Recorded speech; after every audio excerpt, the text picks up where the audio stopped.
Yakuma.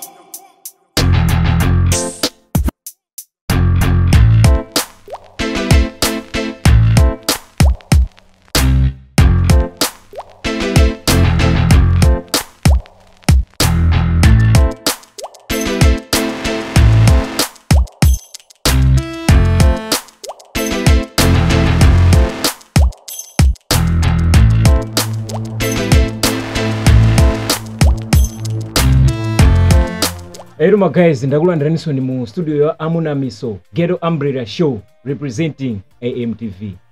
Mene tikumakhalira tumena kuti chaka cha 2023 tikhala tikucheza ndi ma artist osiyana otchuka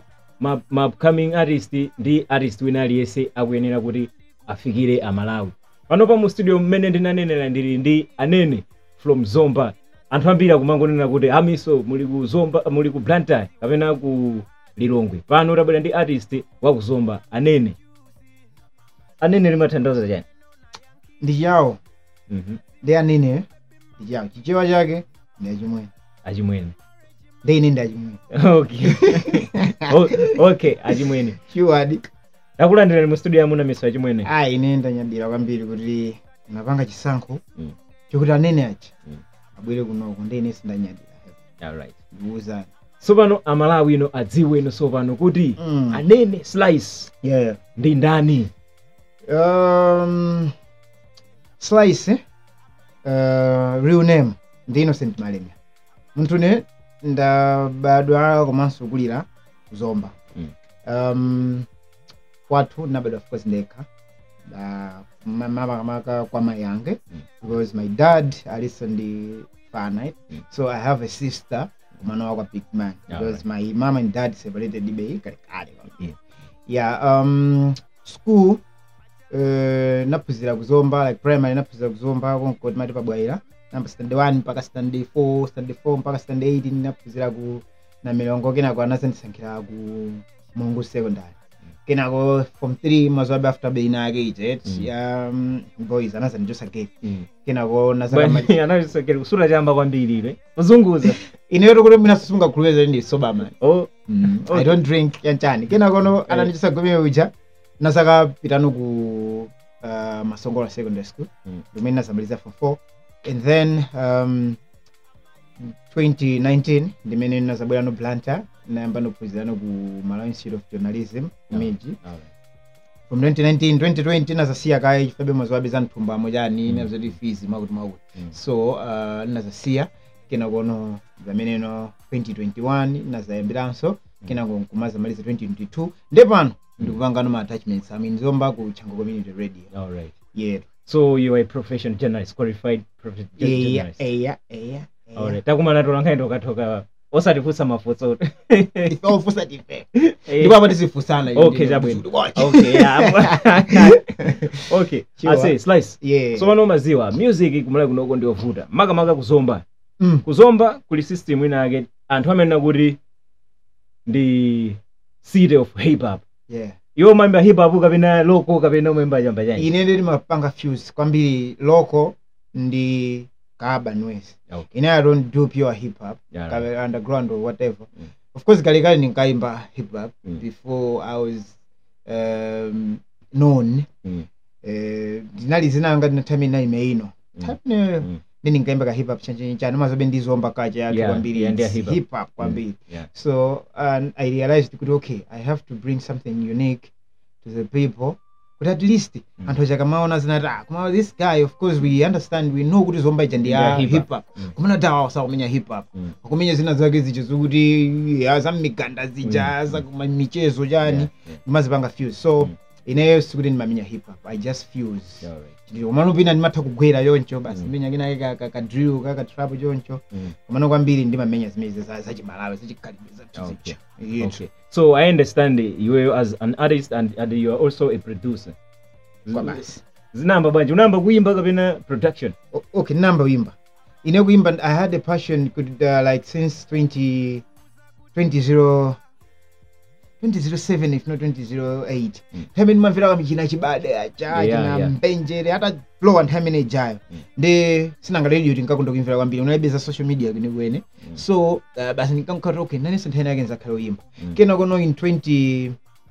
think 2009 ngati sakulakwisa a friend told me kuti ase iweyo ndine tisakutaka kukhama musicians titi tilembe nyimbo tikatani tikayimbe ndi nthawi ina ndili kumulongozi kena kona bzedata ndichosa genda fa kumasongola nasakaimbano like my first song ku timati ku West Side mu St Mary's nakaimba nyimbo yanga yambirira tinkachemerera masongola secondary school basi nakaipa nyimbo kaje nabzoti ku gate uje nyimbo janasaifira tinazaimba so pagala ya anthu a form 4 and then wewe muli form 3 ti form 3 yeah alright kena kona bzoti anthu anabanoni kabe kuti nyimbo chati sana saifira kwe paka naye certain teacher anazota say uzimba uimbe nyimbo yake tikujambulira video chachani because nyimbo mimi anazaipanga so even record chani kuti pasaka video kake kena kono 2011 time ina liso gala yathu chachani nazapita nakaimenya pati nyimbo ichi nakaimenya meja ta nabzoti anthu anazaifira no nyimbo of course inali ina not ijayo nakamenya no nyimbo anthu anaifira ndinazonera man I think ine nyimbo ako kuti awenda bo 2013 I mean fast forward 2013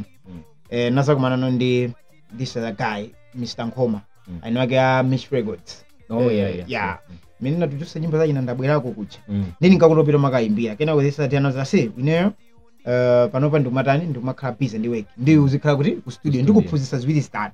then basa sample chidu cha ndoza timateri ine basi wezi nkumatani timapiti cha ndikamenya basi abwera zanzira beat hii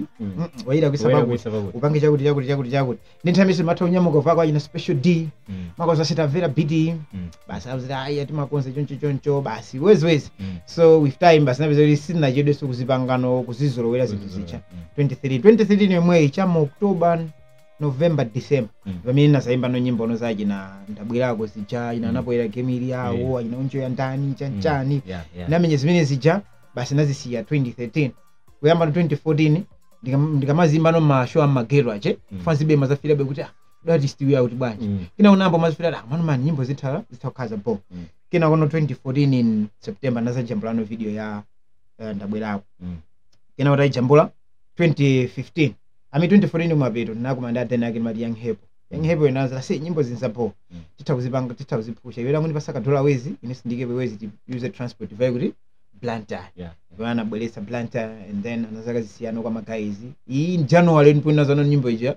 ya kujando janamba umabwela yewe ndi pali posted wabiti bale ndaza kaza bobo basi ndipamene nazatani ndeno salana zandisiya 2013 ndamene ankanduza nokwambira kuti say timateri ndi basi kwezi no namba mazidolera no maskill makaphuzira so kwa anthu ena nokuti production imaenda motani so ndipamene nakhangala no production yanga yamba kuyenda motero alright okay ase kuzomba kuja it's hard kuti ukange breakthrough the whole Malawi iwe chinsisi chako unapanga bwanji mwina magazi tsongati akuzomba komwe mwina angaende njira zomwezo kapena anga they can be motivated okay kuzomba kuli maartist apo maartist onera kuti ine kuti muzamvera ina kuti mina sunamvera pamachitozata man kuzomba kuli luso lapo but then pali mavuto be angapo of course kuti kunyoza kamema makuti koma ndimaona ngati kuti hate ndiyo mwina achuluka hate okhato kuti munthu ena ake mwina apange kuchinthu chapo kuti mwina akabwere kuti ase SLYC kuti wapanga bwanji kuti ngini yende chonchi zimakhala zovuta anthu achama zafira kuti ndikamfusiye uja icho ndikamfusa ngati ndani satha so ife mamenye zakuti zaoji maize so kutenga my ideas kumakhala kuvuta ndikulika mtima kachaka kuti aliyesa amazifira kuti ndi part right so ndijomwe naona be kuti kwathu kuicha kumavula chimene chocho so ndimaona ngati music humbleness jema safunika tena kichinthu chomwe usukuchidziwa mfuse nzako 1 2 uniqueness ndimene ndipangisa ine kuti at least mina ndi uchoke pamene pachape because more than yamucha kuti Zomba ije ndi ya hip hop komano ife ine nazoona be kuti okay ndipange fuse chinthu china chake kuti anthu ena ake outside Zomba azika amvera kuti kudi adawu tichani manifestise because ngati nyimbo zicho zokuti zandabwerako sichichenchani ndizokuti timatenga lese miganda manganje muja ndikuziyika nokhanga lika hip hop pang'ono kapena kabani ndikupanga fuse chinthu khala chinthu chimodzi chimene munthu ina akamaka chimvera kamazana ichi sinamverepo ndichani zimenezo kamene mati nyimbo imene ndili mwana ndikamvera miganda ndikavaa kumuzi chanchani ndi anthu chamvera kuchita chinthu chakuchani akuchifira ndi chani unaona akumachirandira po so that is what made me to be somewhere panopet mwina out of my guys very chance so uniqueness ndio mwina naona ngati ndio mwina zanithandiza kuti at least ikhale vele pachap so if you ask kuti chingapengise nchani kuti mwina magezi na satire momwemo kana iko ndio mwina kuti even people in Zomba can be doing channel mati hip hop kuma still hata kuipanga embrace mujira ina yake ndikuikuti andika chinthu kenaka kokona kuti munthu azana kuti iyi ndi hip hop. Of course ma hip hop yake ikufika mbezo siyana let's say hata kutenga hip hop ichi ndikumayika mutingoyekeza ngoma tingoyerekeze ayika ngoma anthu azati hip hop uso ngoma kapena hip hop ichi kuyika muti manganji kapena ayika muka chikhalidwe china chake chomwe amachisata iwowe kuti mwina ine ndine wakumpoto komano mzomba mwina ate kakavimbuza ka whatsoever ka ingoma choncho kuyika memcha ndikuimenya hip hop ichi zinthu zimene zithomba zedu zikuwapa santhu cha ka interest kuti ndimvere kuti anthu kuti basi sinanga ngati fetu kuimba hip hop yokuti kuplanta iliko lilongo iliko nzuzu iliko izovuta kwa munthu inake kuti akachimvere chinthu chicha kunena kuti munthu ndawo awubwera po maone amakhala kuti akhaipa ndi chinthu china chake choti it's unique so uniqueness ndio ingatithandize kuti kumene kuzomba kujawo chana kizakhale papo. Alright, okay, fast forward to 2022 kodi nyimbo ya Jeni ya ujeni unerusa okay nyimbo ya ujeni 2021 yes okay. 2021 ndio inatrusa album fund album yake mlona ndizina yake ndiona SLYC ndio muli nyimba ina ujeni mlaji na unyamule mlaji na ina mavawero muli nyimbo base ngapo muli nyimbo most 10 so naitrusa 2021 pa 19 June komono inapeza nyimbo ichi a friend timarinya Drew Jazz Mr. Ntobola guy 2022 chamambiroko anazapanga no video pa TikTok ndipo mimi nazakanga nyimbo chana namba kutani kubwera no yanchani mpaka no namba no makhalbe at least makusana ujabwera yanchani choncha ntumamba no mazaifira no nyimbo ichi yanchani mpaka na I showed a video of which mpaka pano sinatuka okay so mano ine ndikhangati kachipongwe pang'ono koma besika chipongwe kuyambira mwina 2021 mpaka 2022 be of course umarusa nyimbo unakhangati wata mwina soyeso unaluza hope kuti baba music ne ndingwetani ndingwedropa mwino ngwetani waweka wapusha ngati ajinojeni wasana mveke popo for the lifetime imene unatulusa mucha coming apa wangofika no ndi Jeni ino sopano nyimbo yewatulusa kumene Ndapangadala the whole Malawi it's boom palipo sasewa vekeratu ndi hit song singane kuti munthu sangaenda popo osachula chani osachula nyimbo imeneyi iweyo ndiofira bwanji kuti so wabwerera mu game panopa ndiwe kuti ndiwe top artist panopo kuti mashow akufaya kuitana paliponse ndipo anthu ambiri tingoti pa event leyo sisakulephera kuimba nyimbo yako ukuzifira bwanji ndi future yako ndi yotani ino sopano after this okay ndiyambe kuyankha kumbuyo omwe kuti nthamine ndimayimba nyimbo pakatipa ngati zaji na ujeni zija nazo 2019 so anaba moyo ndimangomvera ndekha chani ine I felt bad ndipo I was like apa mani ava uimba kunengo kusiya of course chimandipangisa kwambiri china sina kumaza music panope mafana ndalama exactly so zimapeza zoti ndili kugeli fizi mbuyo ndimapereka ndekha alright ndipeza ndiganize fizi ndiganize kuti kudya kunoko sina ngati ndili blanta pokhala so ndili ma rent yo kawo kamene ndi accommodation is maineka ndiziza pomwe ndizimapeza kuti mama kuti nditenge drama ndaimba nyimbo ndipange promo kamene ndijambule video yapo ndipeze videographer apo cinema panga zimene zichacho fika kuti nalibe dollar sina ngapa nova story ndilibe management ndimapanga zinthu ndapeza drama apo ndipange zingine so ndinaibe makao dandaula kuti papa mani anthu ndi anandituluka even ndikamaenda even Zomba ndikabwera kunoko anthu peza kuti baba mandi yankula kwangu ndidusa eno sama tabwa kudaba kuti iwo maimba nyumba yake ona sina nyumba zakali 16 15 angoto anthu andibwala andituluka bonde kuti basi ndatheratu so ndimakabe udandaula koma no still more munthu artist ndi artist hope imakhala bo ukakhala kuti umayimba ukuzifirabe kuti uli nditi anthu tina lake tochepa timene timamvera nyimbo yako ukatulutsa ndi ine chifukwa kuti maaba mzomwe ndatulutsa awa mulayi na ujina yacha ina ake be awiri atatu nyimbo zamakhala kuti azimvera azifira ndawo like mani ine sikulina lake zinthu zanga zandani zandenderapo ndipo zinthu zanga ine zizawekana momwe zimayeneka kukhala pacha so zapeza kuti 2022 ija ndipo nangoyesa I was pa board basi fana ukamkanga ka hendi kainge kanabwera si sungaimbe nyimbo yakuti because dimensions zakumkandaso of course ndiyotukwana like wedi yake Ndapangadala pacho kama utukwana utakwachula bwino kuti Mashalabwada so sinanga muzi wake Mashalabwada ndijane ndi atandipanga taimvera nyimbo izo I was like nyimbo mimi itaukhala po ndipange bwanji basi pum nafika pa beat nangu segula FL kwamba kupanga beat ta naba kuti beat yamba unisangalasa basi ndayamba kuikunga kuimaliza nangu ipanga export ndikuita ndikuisiya mfoni mazulu basi pamwe magona basi maimvera nyimbo ija kuimvera nawo nyimbo iyi itakaya boko mano ndisinthe chani wedicha pasakale Mashalabwada wapakale mawena kutacha mamawa inabwera na idea kuti okay kale chikondi yuri mpanga pranking kasi ndekale chani Ndapangadala ndidaiona ayikugwira pompo nabwima bati kutenga microphone umazanga record weka mapanga ndeka apa nditenga PC chonchi basi ndiyandikira mic ndiyayika apa basi ine kuika mecho kuyamba kupanga record kuti tifete nyimbo iyi unisangalasa nyimbo ndaimaliza siku lomwelo ndangoimba pa ine nareka phone kuzijambula ka video basi ngoyesa chenchani kena nazombukia kuti pa TikTok panga ndinaikapo chani video kalikali kumasi ndi followers ochepa nditani ndandingoyikapo basi kuti sinanga ndingoyika yechani basi kangati ka content ka content kena ake napita ndayika mwini ine ndikuchokapo panatha hours ndizodabwa anthu amba kupanga ti video ma challenge ponza ta siku limozi ma challenges choncha mwini kodi nyimbo iyi kodi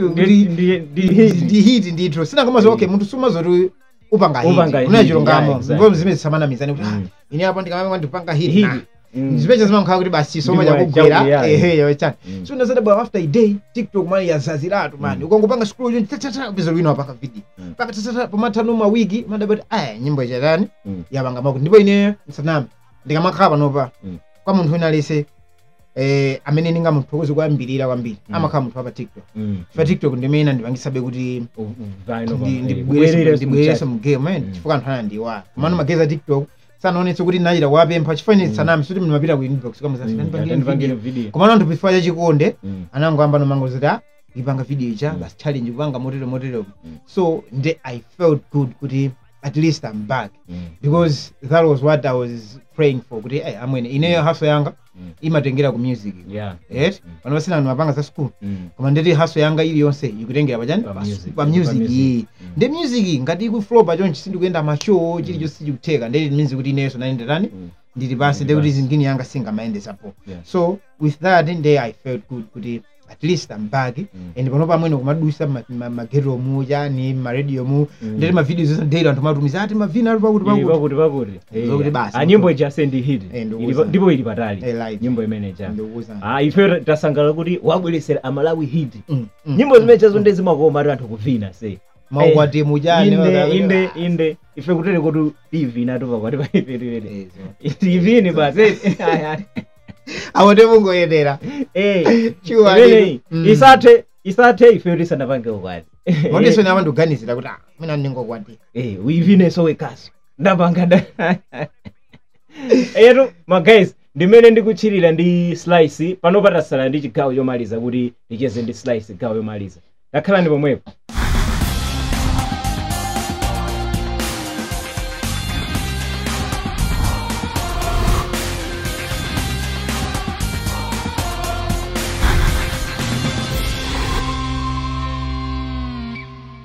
Ayero guys tabweranso mu chigawo chomaliza ndimene ndikuchirira ndi anene pachichewa liwu lachiyawo koma pachichewa ndi amwene achimwene mu studio mwene muno ndili ndi SLYC ase SLYC tisanamalize program ife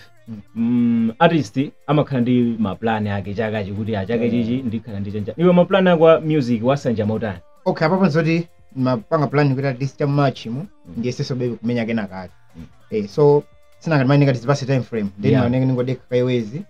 January February ayate plus imvereso nyimbo zina zomwe zili because plus yanga ndiri in March ndiri tikasududu taso ndiri nyimbo ina yake alright bro okay sure koma ndiri mwina pakamata so chakachi tizitusa mwina ziwiri start kina nguzangu zipanga compile kupanga mwina ka EP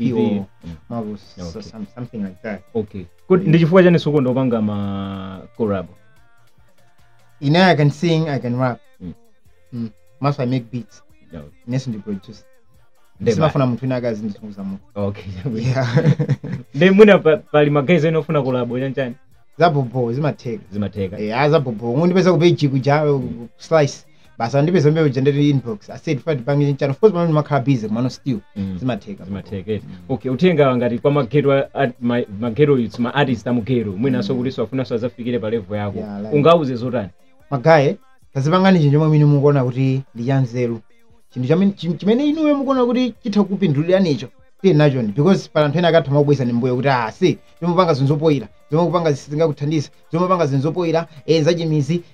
mwakuti sungapite nazo patali komano do what you believe in chimene chocho chizakuthandiza kuti tsiku lina lake chizakupindulira ife timanyuzedwa nthena yake kuti ani ndimayimba ncho mayimba zachimizi umayimba nchani komano when I do the music amazera anthu omwe ajasukuniza kuzifira so iniyo ngati mmayimba magayi pangani zomwe mapangazo plus nzikhako ndi ndalama ana ndalama ayambo okay ndimene wayankhulira SLYC apa ndi pantsiriziro pa program koma tisanatsindike kutseka program ase SLYC nyimbo yako yachuka iyi ndizaba tatangu amenyerako basa anthu afile beweze takuza kuti chata ndinkafuna ndikuone ndapangadala koma meno nalilira ndinadziwa umandifira ndapangadala udziwa kuopa heartbreak natuma munthu akupange sejuice ndapangadala koma meno nayankhira nadziwa kuti baby umakwanira eti ndiwe marriage material ndaona meno ndipangira hando ine ndimafuna ndikuone iwe ngati ungazandisunge ero magayiziru mu studio mwamuna miso ndenali ndi SLYC mukhale pomwepo. Don't forget to subscribe to our YouTube channel Amuna Miso AMTV imene show ya ife ndi Ghetto Umbrella Show ndikupanga ndikutuluka motere pakamera panali mchiko. I'm signing out. Mene mo. Hey. They call me SLYC.